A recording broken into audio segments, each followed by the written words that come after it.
The Biden administration has canceled $1.5 billion in student loans via borrower defense, and this is also how to apply. So make sure to listen or watch this whole thing completely through, because apparently this article actually goes over how someone can go and basically apply for this as well, or some other options that might be available to you that you may not know about. So pay attention to that. And also, if you know someone who is struggling with student loans, share this video and it might be able to help them out. Okay? Because this is very important. Student loans are freaking horrible. So President Joe Biden campaigned on canceling up to $10,000 in student loan debt per borrower, but federal student loan forgiveness legislation has proven difficult to enact. While widespread student loan cancellation may still be out of reach, the Department of Education has been able to approve $1.5 billion worth of student loan discharges through borrower defense to repayment. So borrower defense is a program offered by the Federal Student Aid, or FSA office, to forgive the federal student loan debt of borrowers who were misled by their higher education institution. This includes schools that engage in misconduct and violation of applicable state laws. So the Biden administration has approved borrower defense claims for approximately 92,000 students, which is crazy, who attended for-profit colleges like ITT Technical Institute, Westwood College, Moreno Schools of Beauty, and the Court Reporting Institute. Under the Obama administration in 2013, students filed similar claims after the closure of Corinthian colleges. Like, these are basically like, for a lot of times, like colleges that are like, you see ads for constantly online. So keep reading to learn more about the borrower defense rules and what you can do if you don't qualify, because there's also different options available to you. So alternatives to borrower defense include enrolling in an income-driven repayment plan, researching other student loan forgiveness, and refinancing your student loan debt. So if you decide to refinance your student debt, you can visit Credible, which, you know, is sponsored by, well, it basically sponsors Fox, but is owned by Fox as well. Kind of odd. But basically, this is an option, but I'd personally only do this if I find no other options available to me. And the reason for that is because typically refinancing doesn't necessarily solve the issue, right? Because you still owe that amount of money, right? And then sometimes you could end up getting screwed over in refinancing as well.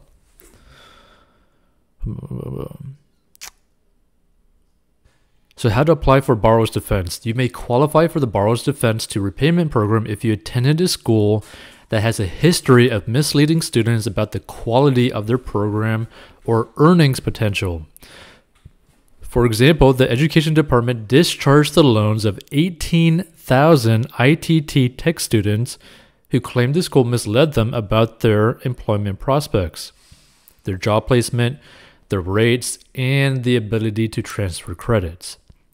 So to apply for borrower defense, you must fill out an application form, which, let's see, what does this actually show? Okay, so this is actually the form on here.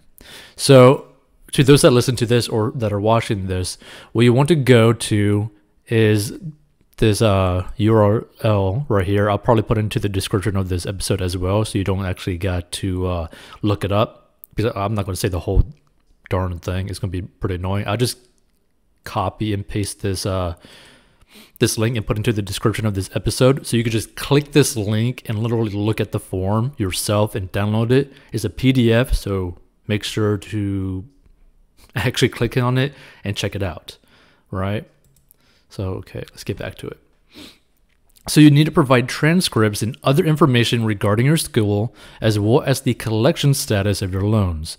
You also have to prove a basis for borrower defense by including promotional materials from the school, including brochures, enrollment agreements, websites, and emails, the name and title of the school officials who misled you if known, what information the school did or didn't provide, why you believe you were misled.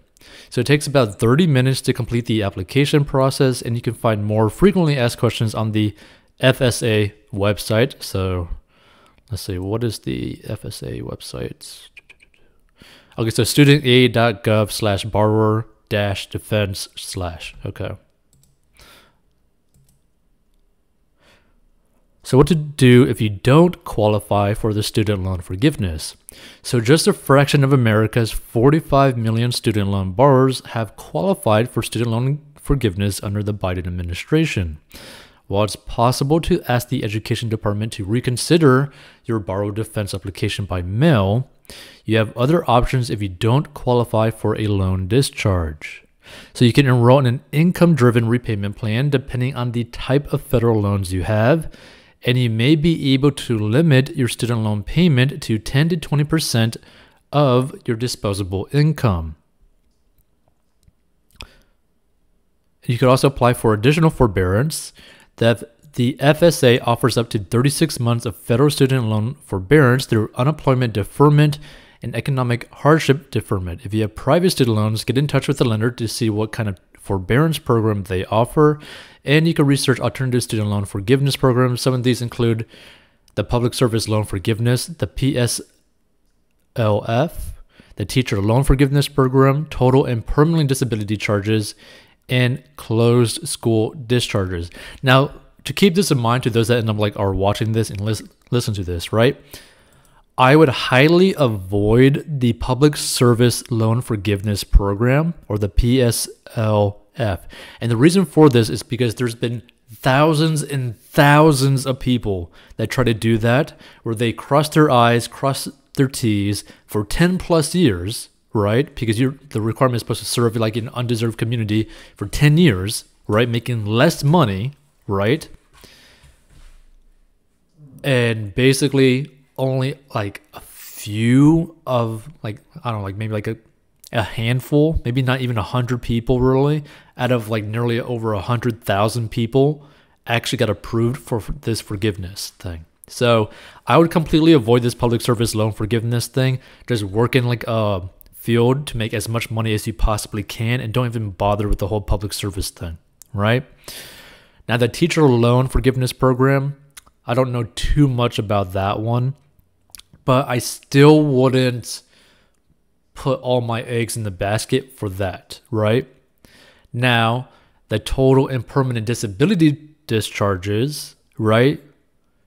I would actually be willing to try that out if you are truly disabled, right?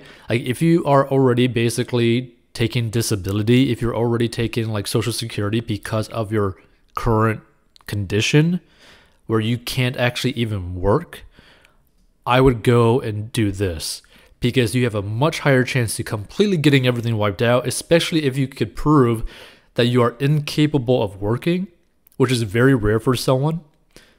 But if you could prove that, if you could prove that you're totally and permanently disabled, you have a high chance of actually getting all of your student loans forgiven, right? And then also the closed school discharges are actually another viable option for people as well. For example, if you went to like an art school and that art school literally closed down, guess what? You don't owe them any money. Like it's pretty like point blank, but it's actually a pretty good option, right? So out of all of these, I would look heavily into the total and permanent disability discharges, the closed school discharges, and the income-driven repayment plan. Now, the reason why I would want you guys to potentially like look at the income-driven repayment plan is that you can basically structure your payments in a way to where you have more cash flow coming in per month, so that you could like basically free up your life to potentially make more money, right?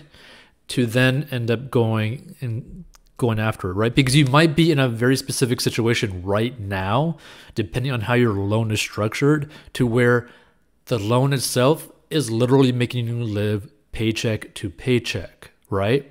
But if you were to like structure this into only more of like a 10 to 20% of your disposable income, And then you're able, with that like extra breathing room, you're actually able to go and find a better paying job to help you pay for your student loan debts, or to basically get another job, or your partner ends up getting a job to help you out.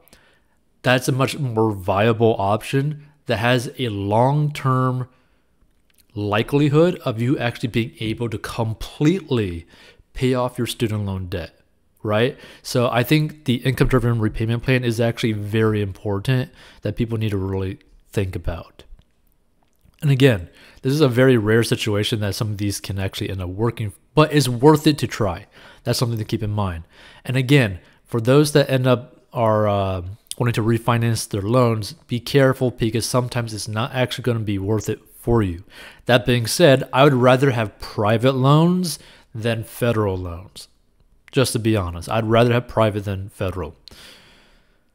Now, also that being said, I would not want to do forbearance on either one of them.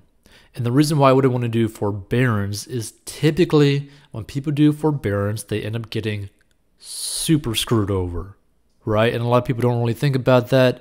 But if you were to really actually like factor in your habits plus how much you're actually going to end up owing at the end of it, you're going to start to realize, whoa, I'm going to really screw myself over if I do forbearance, right? Which is why I prefer someone to do basically that income-based driven repayment plan, which, by the way, is not great still, right? Like, this still isn't that great of a situation. This is more so if you just happen to be in a situation where you're living paycheck to paycheck right now.